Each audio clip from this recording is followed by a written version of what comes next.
Hey everybody, slightly worse here.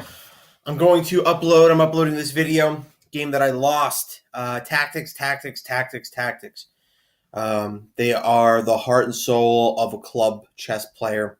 I cannot be missing tactics. Either tactics that can be played against me or tactical opportunities that I'm just not playing. So let me play through this game very quickly so we can get a sense of why I lost this game. So we're playing, I guess, the ready opening. I don't know it. So I'm just making moves.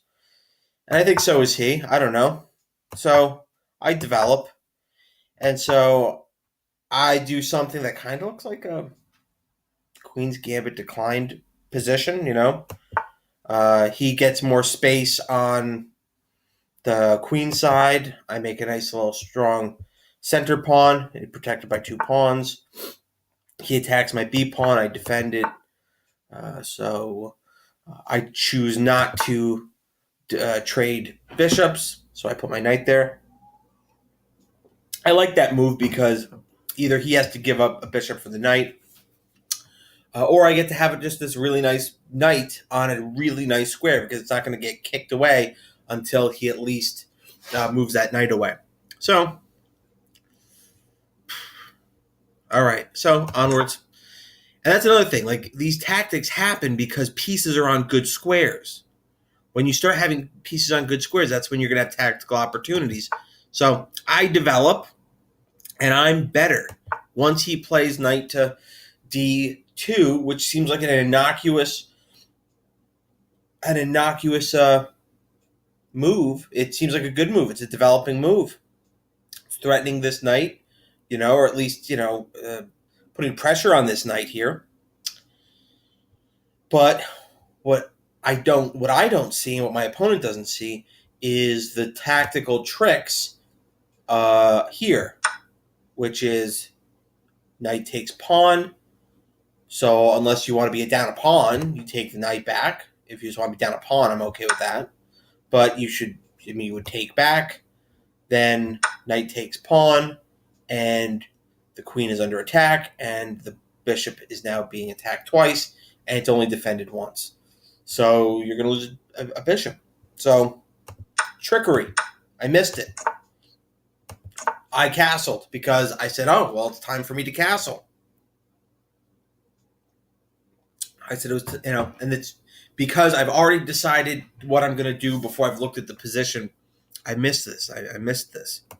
So he moves his knight, and it's the same idea. I should be playing knight takes knight, and then after pawn takes knight, knight takes pawn, so I'm up a pawn, and I'm threatening a double threat on the bishop and a threat on the queen, so I'll be up a piece and a pawn, But I don't see that. But it's the same tactical trick. So I trade knights. I think I was looking at everything. I said, well, if we trade everything, I'm going to have better pawns, I thought. So take, trade, and I'm up a pawn. I could have been up a piece and a pawn, but I'm up a pawn. So when you see a good move, wait and look for a better one. Moves his bishop to defend his pawn because my queen's attacking it. We move our pieces around. I plan on attacking on the king side. He's attacking my a pawn. I defend it. I should have seen this move. Again, tactics. Now the only way to defend against it that makes any sense is bishop or a pawn to b6. Now my pawns, which are still slightly better than his, are still just a little bit weaker. And this b pawn is going to be a problem later. So he goes back to defending his pawn. I'm attacking on the king side. I don't want to fix his pawns. I figure that's a weakness, or this is a weakness, and I don't want to undouble his pawns. So I figure I'll let him keep them. So I don't know if I just mislooked at that, but anyway, I sacked the pawn, but because I figured, okay, I gave my pawn back, but your pawns are doubled. So this is another problem. So I'm saying, oh, I'm attacking on the king side. Got to keep pushing pawns up the king side. It's not what I should have been doing. Should have been looking at tactics where this wins the bishop because the queen is the only thing defending it. So if he moves away, I win the bishop outright. If he takes the pawn, then I'll still be up a pawn. No, I'll be up more than that because he'd get a pawn for the piece, right? If we traded everything against this a7 pawn, then he'd get a pawn for the piece. I'd be so much better, but I miss it.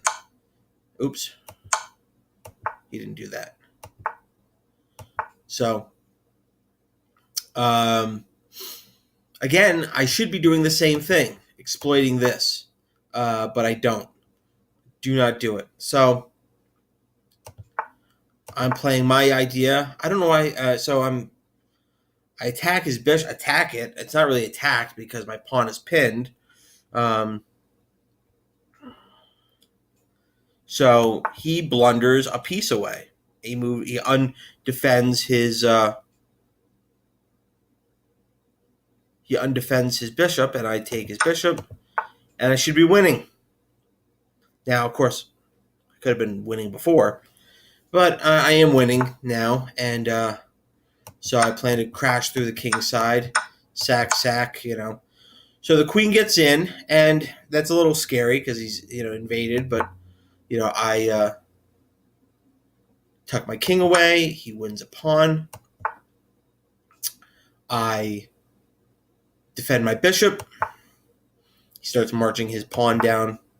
I don't want the pawn coming down. I capture one of the weak pawns. Capture another weak pawn. Okay, so I'm really winning here. Really, really winning. Because of the weakness on the dark squares here.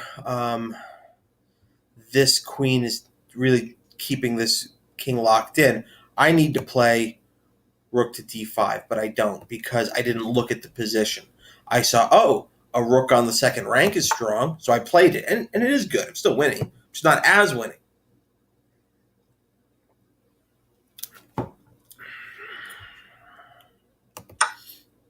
So this is where I just get scared. I get scared. I see these pawns coming at me, so I give away my king safety, which is an important Steinitz quality, development, center control, piece on good squares, material advantage, initiative, but king safety. So now I basically have already given away my advantage. Besides taking this pawn, I should have defended my rook, but I didn't. I was worried about pawn takes pawn, or I was just worried about these pawns and the queen already being back there and the rook, and I was scared. So we play through. I've lost all the initiative because I gave back the piece because of tactics, which I didn't see. And then we make some moves, but I'm worse. And this happens, and I resign because I'm going to lose my queen. So that's the game. Tactics, tactics, tactics, tactics.